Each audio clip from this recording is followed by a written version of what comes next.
I've done the West Highland Way many times before, but I've always had a limited amount of days to complete. So this time I want to do things differently.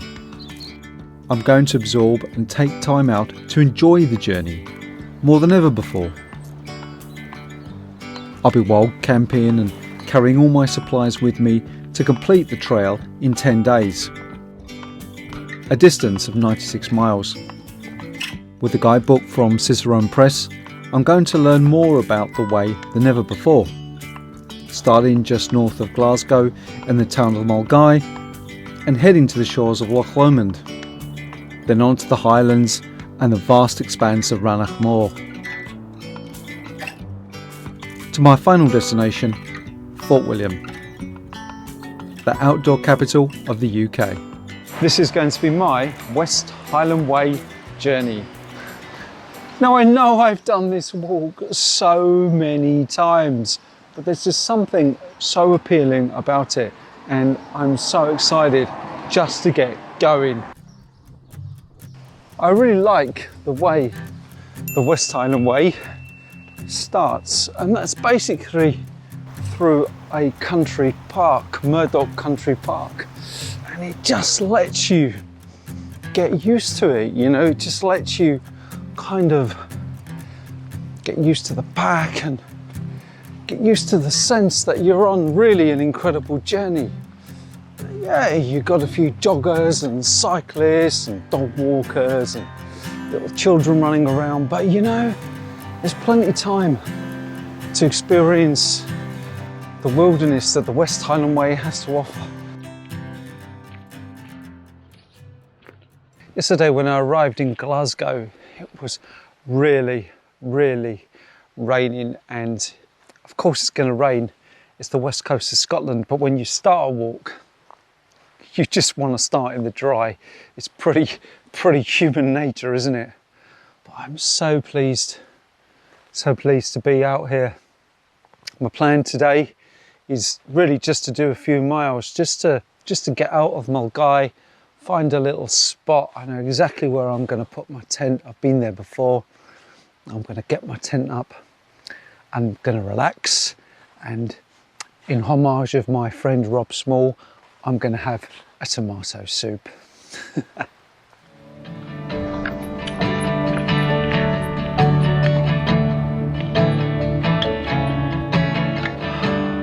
I just can't believe this weather. It's unbelievably beautiful. In fact, I've always said that doing the West Highland Way in November is always a good time. You don't get midges, you don't get hundreds and hundreds of tourists. Pretty much the weather's quite stable. It's not too hot, it's not too cold. But what a fantastic way to start my journey with Carbeth Loch behind me, and Mulgai is about 3 miles behind me.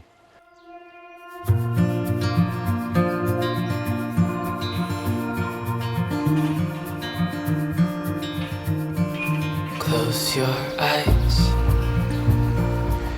This is the beauty of carrying a guidebook with you on the West Highland Way. You don't need it for navigation.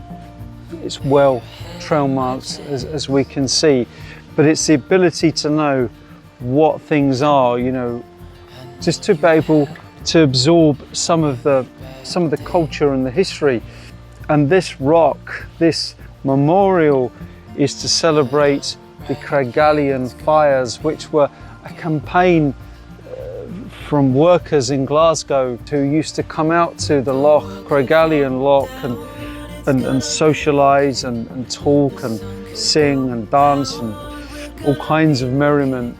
And it was a celebration for the great outdoors.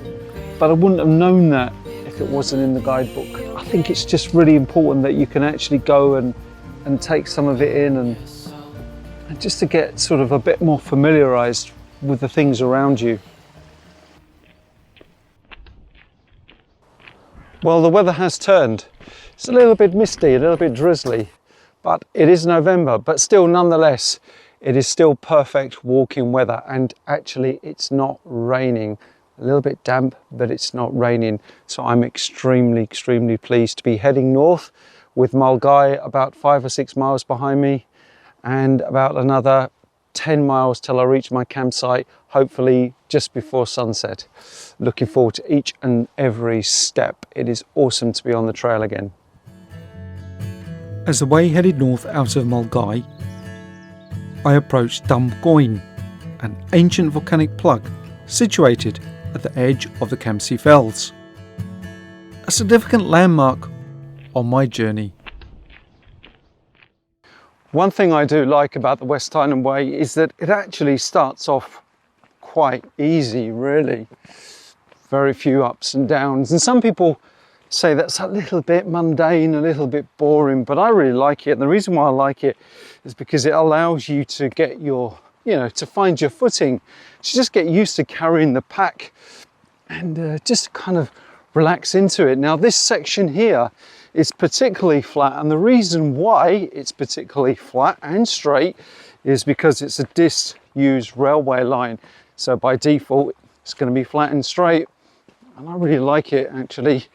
And I know that in the not too distant future is a distillery, but I fear at this time it's going to be closed. But nonetheless, if you did fancy a wee dram, there is the Dumgoyne distillery ahead.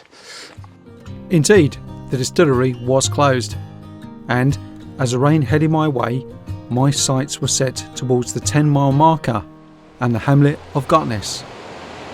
This is Gartness Bridge, and every time I come to Gartness it seems to rain, and today is no exception. The weather has really changed since starting, and it is what it is.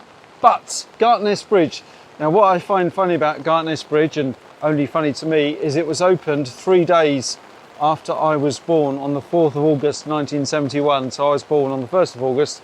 So 3 days later, this lovely bridge opened, and no doubt on that fine August day, it was probably raining, as it is today. But then, of course, this is Gartness. I remember this section very well from my previous ventures on the West Highland Way, and the reason why I remember it well, because this was a very, very busy quarry. Not quite sure what they were mining, but I remember seeing a devastated landscape full of those massive dumper trucks and diggers, a complete blot on the landscape. On a positive note, they have restored it, and it's fascinating to see trees growing and wildlife returning to once was a devastated landscape. I wish I could get the drone out and get some panorama shots, but as you can see and appreciate, it's raining, so the drone will have to stay in its dry bag. Now this is quite a significant junction on the West Highland Way, and the reason for that is because the road behind me, if you can see, is actually the route on the Rob Roy Way. Now Rob Roy was an infamous rebellious Scot who gave the English hell, and there's a fantastic walk that is definitely on my bucket list.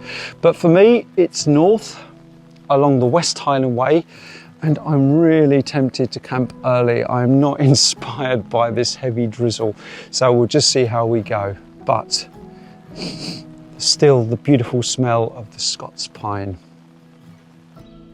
As I headed into the Garbatham forest, my sights were set on my first campsite, on the approach of Conic Hill. This is annoying. The route is closed. The route over Conic Hill is closed due to tree disease. We have enough in the world at the moment without dealing with tree disease on top of everything else, and I was really looking forward to showing you Conic Hill. It's a beautiful part of the route, and also now that was my camping spot. There was a little spot I was going to use just on the approach to Conic, so that one is now gone. So I'll have to be creative, because this route now onto the road doesn't have a lot of wild camping spots because of this hardcore they used to make the path. So let's see what this is going to bring. Problematic, eh? After finding a spot to camp in the dark, my morning woke on a beautiful day just south of Loch Lomond. Oh my God, what a wet night. So wet, I couldn't film putting the tents up, which I wanted to do. I did find a spot, albeit in the dark, and it's not ideal. It was hard ground, very, very, very wet. The diversion over Conic Hill really messed up my schedule. Today, the plan is a shorter day today. A lot of road marching today because of the diversion over Conic. But my plan is just to get north of Roadennan. And I'm sure there'll be many explanations of that on the way. But nonetheless, let's de-pitch and make the most of this dry weather. And if I look above me, the sky is blue. I'm not sure how long that will last, but nonetheless, let's get cracking.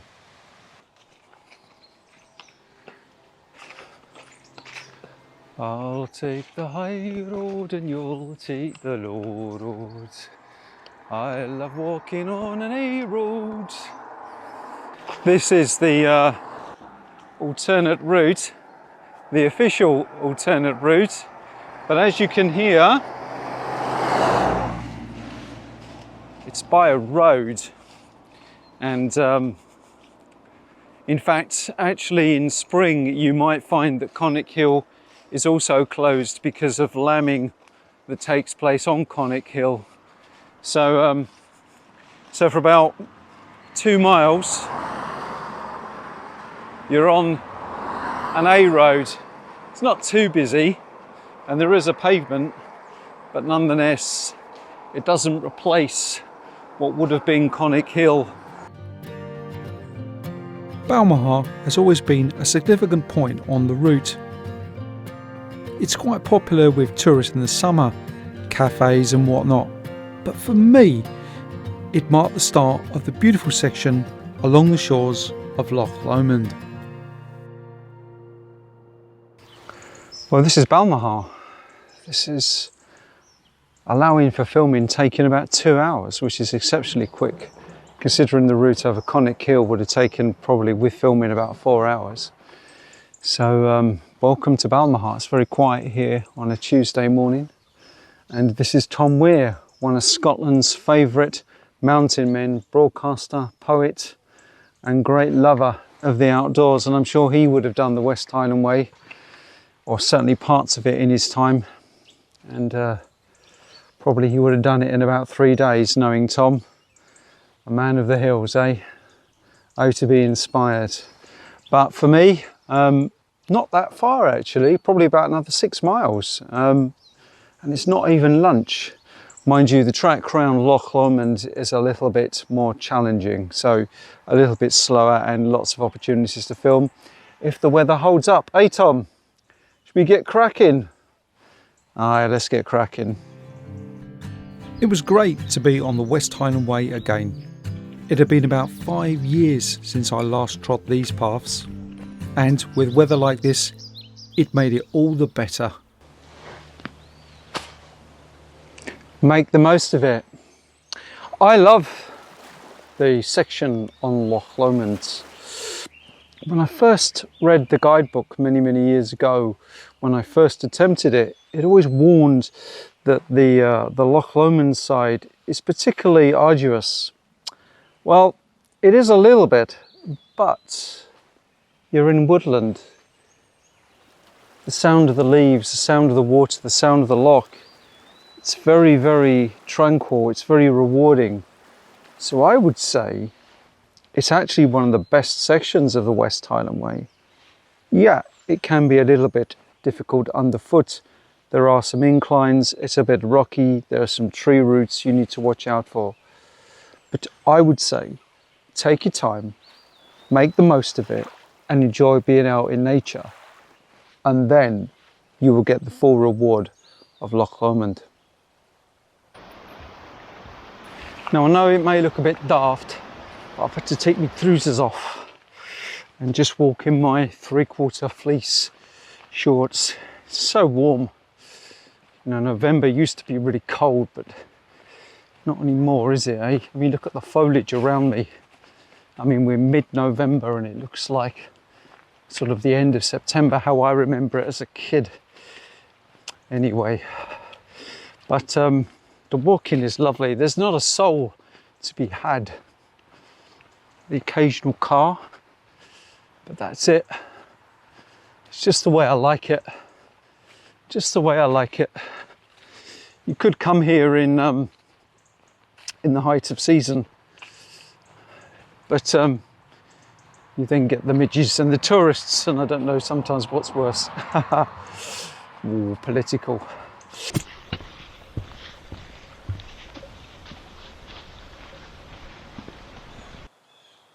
Do you know, sometimes you got a point on your map and you think, right, come hell or high water, I'm gonna get to that point. And yet, you know what? The West Highland Way isn't about mile markers. It's about experience and enjoying the moment. And it's such a beautiful evening in contrast to yesterday. I just thought, you know what? I'm gonna camp here. I'm gonna chill out. I'm gonna have a tomato soup. I'm gonna dry my tent. I might get the drone out as the sun sets and just enjoy the experience. Okay, tomorrow I've got to do a little bit more. It's an adventure. I think I better put my trousers on now, I'm getting cold. It's been a good day's walking. I do love Loch Lomond, something almost spiritual about it. And tomorrow I might have to do a little bit longer day because I was a little bit easy with today. So I might have to clock in a few extra miles, but at least everything in the tent is dry. It doesn't matter if the outside get wet. That's what tents are for.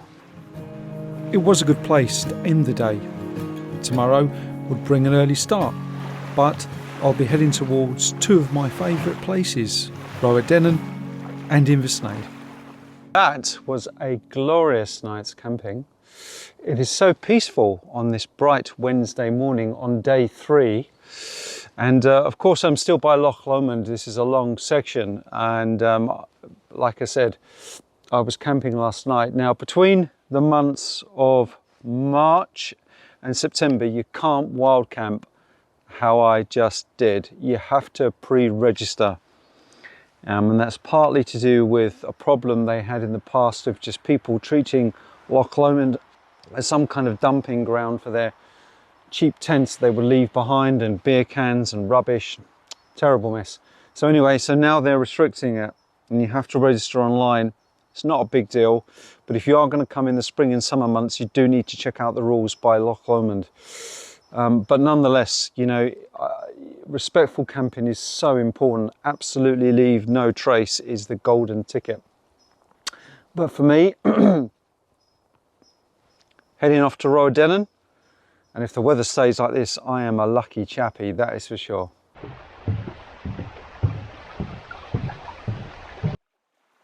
Welcome to Roadennan. This is quite a significant place on the route, and several reasons for that. Firstly, it's the home of Ben Lomond, which is the highest mountain thus far north in the British Isles. It's also a point for the West Highland Way, in which the road that we've kind of been following in many ways ends. There is no vehicular access north of here except at Inversnaid, and even that is a dead end, so there's not really much access from then on in. Also, making use of my guidebook, a little few facts and figures about Loch Lomond behind me. Loch Lomond is the largest body of fresh water in the British Isles. Not in the UK, that's privy to Northern Ireland, I believe, but in the island of Great Britain, which is where we are, that is the largest body of fresh water, and I'm going to be following it for about another 1 or 2 days. I'll see how we get on. The plan is now to head just north of Inversnaid. I have a feeling I'm not quite going to make that, but nonetheless I shall give it a good go and we'll see how we get on. So enough jibby jibby, let's get walking. As you leave Roadennan behind you, you do feel that you've entered a new chapter. No more roads for at least a couple of days, and certainly less people. So this is a welcome sign. Remember the camping restriction that I spoke about that applies Loch Lomond side from March to September? Well, at this point north, just north of Roadennan, the restrictions no longer apply. And I guess primarily it was brought into force because back there you could drive a vehicle, you could put up a large tent, you could have a barbecue, people would bring crates of beer and just leave their rubbish. But generally walkers are much more respectful of their natural environment, and so north of here respectful camping is always allowed. So good for those of you that may be doing this in spring and summer. You can camp north of here.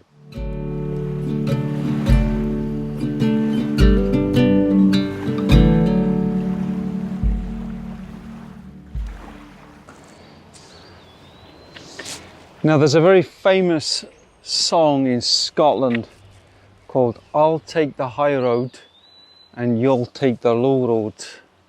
Now I'm not going to attempt to sing it, but never has that been such a relevant phrase or line for this particular section. Down there on the low road is a very, very beautiful scenic trail. And up there on the high road is pretty much this mundane, hardcore track.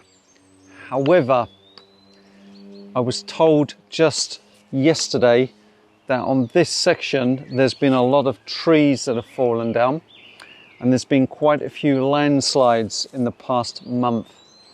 So I've been advised, especially as I'm by myself, to take the high road. So it's a bit of a Conic Hill story, I'm afraid. This low road is definitely much more scenic, but I'm going to take the high road anyway, and the high road is quicker as well. So, but definitely if you are here another time, try and check out the low road. And this also accesses the Bothy, one of two Bothys on the West Highland Way, and the pronunciation slips my brain. Anyway, it's one of two, and it is on this low road section. So if you need that Bothy, you have to take the low road, even if you do get hit by a tree. The Bothy's name that eluded me was Roycoish. Now I've never stayed there personally, but if the weather was bad, it certainly could be a good refuge to aim for. You know the cliche, stuck between a rock and a hard place? Well, I'm stuck between a rock and a rucksack. And the reason for that is I'm making use of this rock to its full potential. This last couple of miles has been quite hard. Not necessarily physically hard, more mentally hard. There are benefits to do the West Highland Way by yourself. The solitude, the peace, the ability to make decisions purely on your own needs. But the downside of that is when you are finding it a little bit mentally or physically challenged, you've got no one to give you that sort of morale boost, and it is down to your own resilience to complete. And there's always that temptation in me to think, oh, that's a beautiful camp spot, there's a nice stream, nice view, let's put the tent up, get a tomato soup. It's way too early in the day for that. Way too early. It's about 2 o'clock. That would be sinful to put that little wee tent up. So anyway,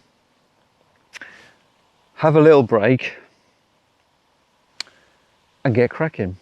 That is the plan. That is the plan.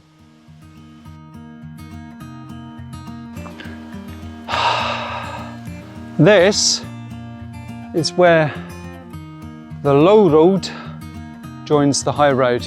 3 miles of high road. Actually, I must be honest, the high road isn't as boring as I remember it to be. I remember it to be a lot wider, almost like a road for private vehicles. But I would still nonetheless recommend taking the low road. It is a lot more scenic, but it is quite challenging. There are some ladders to climb. It's quite steep in sections. There's lots of routes. So if you were pushed for time or weather was bad, take the high road, and it isn't as mundane as I thought, but nonetheless 3 miles in, it's beginning to rain, beginning to get a little bit dark. It's only 2 o'clock. I'm losing my light a little bit, so we'll have to see how far we'll get. At least another 2 miles, I reckon, though. And onward, northward, up Loch Lomond.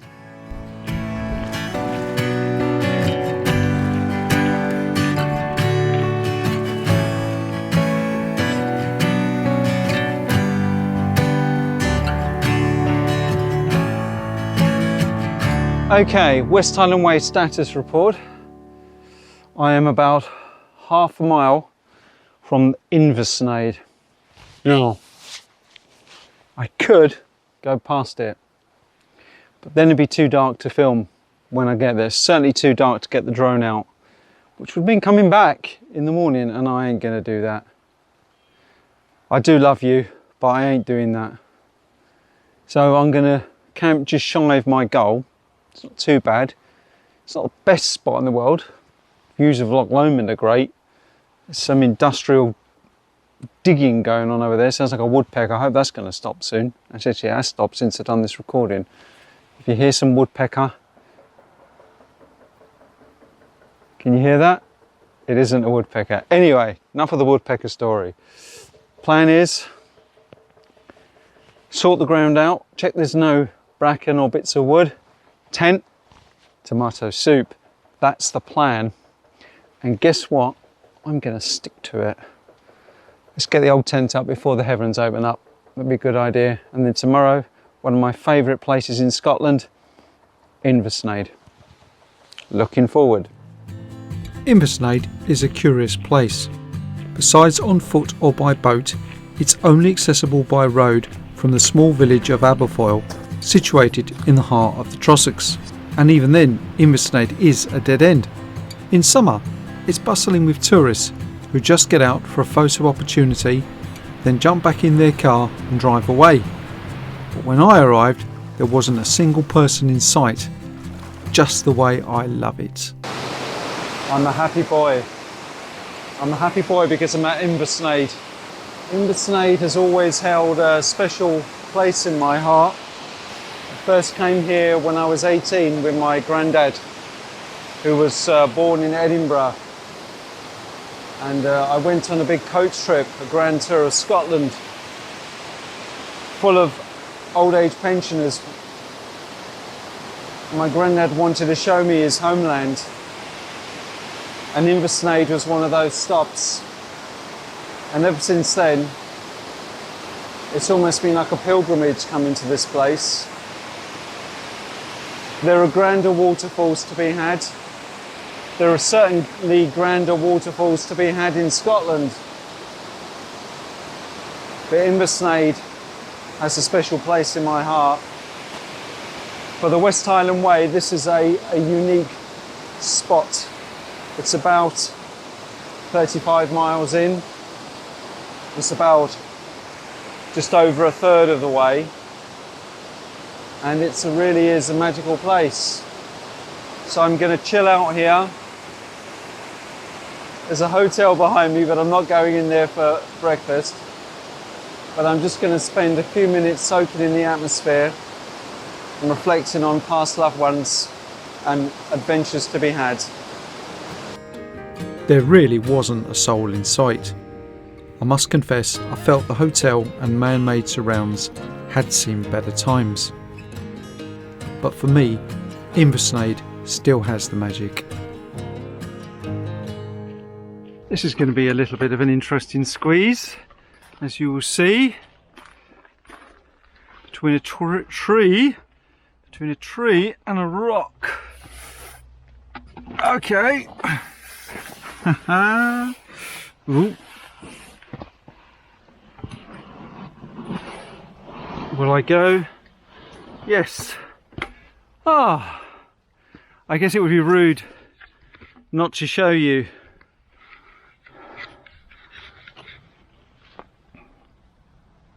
Between the tree and the rock. It's these little things that make this walk so much fun. This is probably the gnarliest of sections.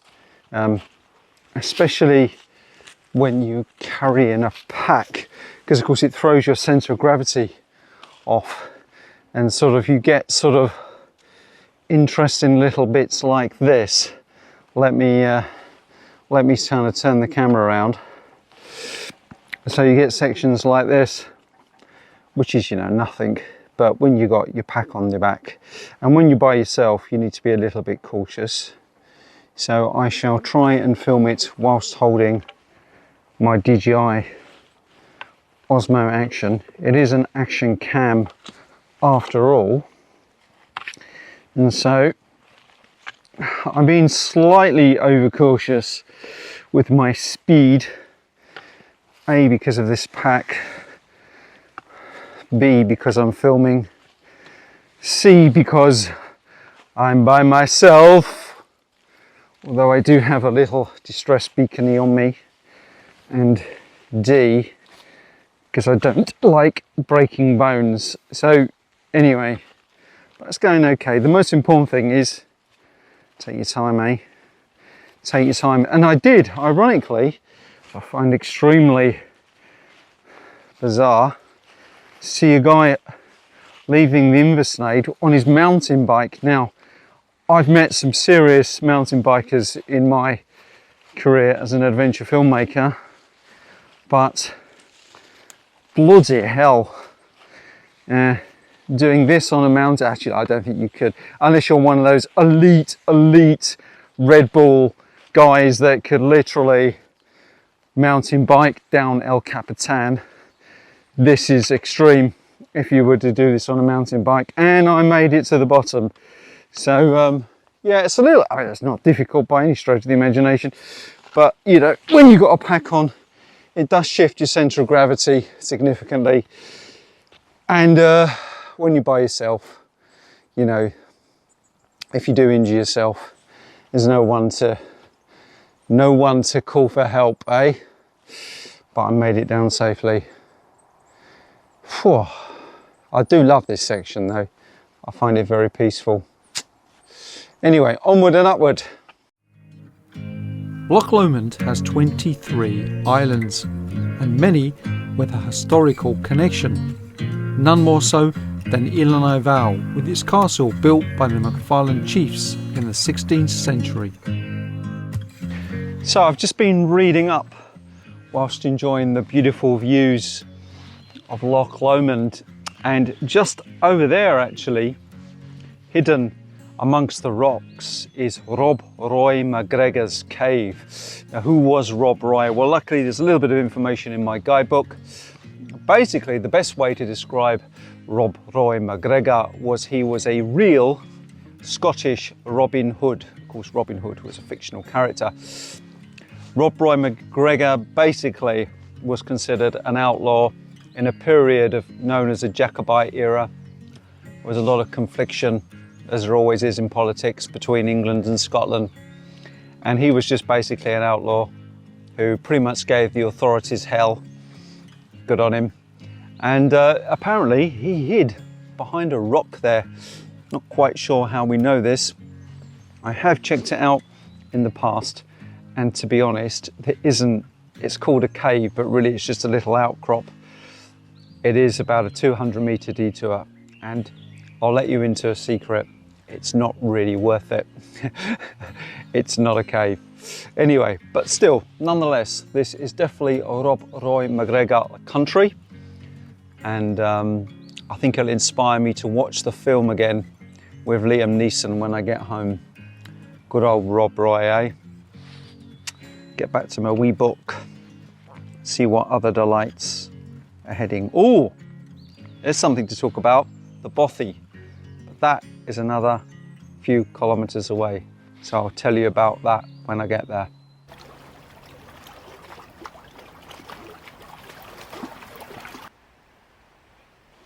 I have stayed here once before. I did the way about 3 years ago, and it almost rained the whole entire way.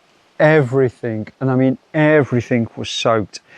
And this was such a welcome respite. Now, Bothy's. They are managed by a charity called the MBA, of which I'm a member. They are not hostels, they are not hotels, they are not party venues or anything like that. They are refuges for people like me and like you to get a little bit of respite. You can spend one night, leave it as you find it, leave it clean, leave a token of your hospitality, perhaps some matches or a Mars bar or something for the next visitor, and enjoy them. I'm going to try and show you around. It might be a bit dark, but let's give it a go, eh? Let's have a look. Dún Bothy.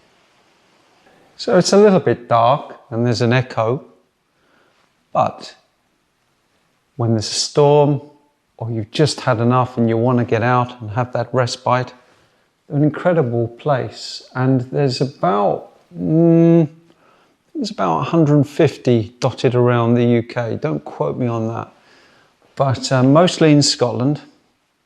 And they're just incredible places. There isn't anything quite like them in any other country because they're not, they're not managed as guest houses or anything like that. They really are a unique feature of the British but mostly Scottish landscape, and they tended to be sort of farmers' refuges. Perhaps they were even sort of, those that worked the land would just use them as kind of temporary shelters, perhaps even to put their animals in. Some of them are extremely luxurious and some of them are extremely basic, and this is probably about mid-range. I mean, there's things that are being left for people to use, tables and chairs, sleeping areas. I'm not going to use it tonight. I'm going to head on, hopefully, to a campsite, Benglass campsite. Not sure if it's open. If not, I will wild camp and be happy boy anyway. But anyway, Dún Bothy. So please enjoy your stay and please look after this unique treasure of our heritage. The weather was good, and boy did I need a wash. So there was only one thing for it. Oh, that's good.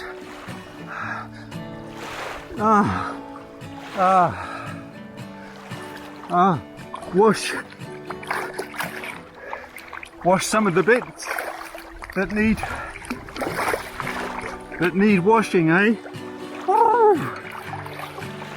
Oh, I'm not going to film washing all those parts that need washing, but that was fun. That's enough of that. Wash the bits that you're not going to see being washed. That was refreshing. And I can hear sirens on the coast, on the A82 running the other side of Loch Lomond. It's either someone's called the police, there's a nutter in the water in November. But that was really good and fun. I enjoyed that. I really did need a little wash. Now I've got to get dry. That's okay. I'll dry quickly. Air dry, air dry. What a difference a couple of hours can make. Incredible weather most of the day, and now it started raining. In fact, it hasn't started raining, it started this very fine drizzle that you don't realise how wet you're actually getting until you realise how soaked you are. So I quickly put the tent up and just darted inside. It's a bit too early again. I think it's about 3:30. I was hoping to get to Benglass campsite and it's closed. And I don't know why it's so closed so early in the season. It's November, it's not like it's January. Their website says it's open, which makes it all the more frustrating.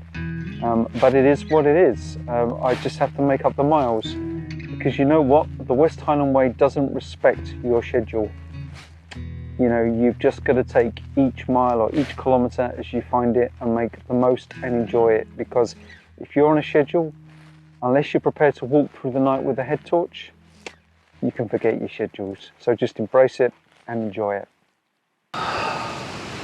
Oh, joy of the simple things in life. A nice wooden shelter. This rain is really annoying actually. It's not heavy rain, it's more this persistent drizzle that just gets everything soaked, everything. So filming is becoming a real challenge at the moment. My Nikon Z5 will not like me filming in this intensity of rain, persistent rain. And certainly my little drone, my DJI Mini 2, won't like that either. So filming's going to be quite sparse today. So apologies for that. But this is Bean Glass campsite. I've stayed here a few times before. It certainly has grown. When I first came here, it was just, you know, a field and a portaloo, and now it's this whole industry. It's just a shame that it's closed this time of year. I mean, November isn't exactly sort of, yeah, it's the end of the season, but it's still, for me, very much the season, and I'm sure for many other walkers as well. So I don't know why they can't remain open, but anyway, it is what it is. But I'm certainly making use of this little wooden shelter. I might have something to eat and then head out into the drizzle. I will try my best to get a few shots of the campsite, but it's not easy today, so you just have to use a little bit of your imagination. But just be sure, when the sun is out, it does look beautiful, trust me.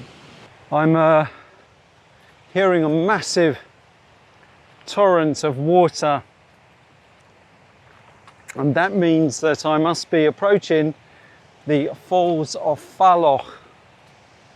Now, with this amount of rain, it is certainly going to be in spate, so it's going to be very dramatic, no doubt. Let's get a little bit closer, and the temptation to go for a swim is not going to happen today. Oh my God, I wish I could have got the drone out. Oh, this is too much rain. Let's check this out, check this out. I want to get my drone out, I want to get my drone out. You can't do this justice on an action cam. I want to get my drone. It'll die within seconds. Oh well. I'm trying my best, folks. I'm trying my best. We shall see. Tomorrow will always be a better day. And what a great man who said that. People from the UK will know who I'm talking about. Tomorrow will always be a better day. Sir Captain Tom.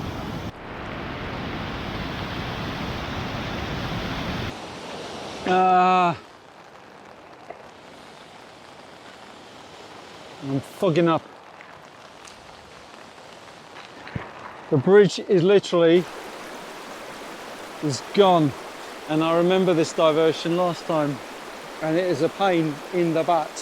I thought by now they would have fixed the bridge, and probably if it had been dry for a week, you could probably cross the river. You're a bit foolish by yourself, but not today. I was really hoping that they would have fixed the bridge by now, because I know it's a long slog up a hill just to get round. There's nothing I can do about it. So frustrating, so frustrating. And it's still fogging up. Not a fun day on the West Highland Way. Never mind. Boggy, boggy, boggy. Boggylandia, as someone once called Scotland. It's not Boggylandia, it's Beautiful Landia. But he was Dutch, so I forgive him.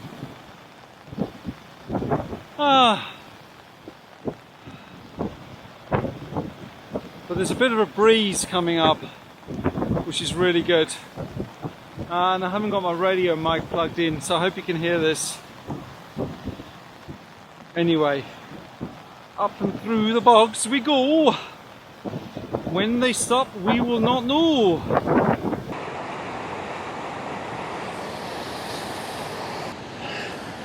I just got massive lens fog on both of my DJI Osmo action cameras, and I can't clear it. I cannot clear it. It needs warm room. This is not good. As you can see, you can't see my face. Now some of you will say, well, this is a great bonus, but this is really annoying because I don't really want to get my DSLR or my SLR out.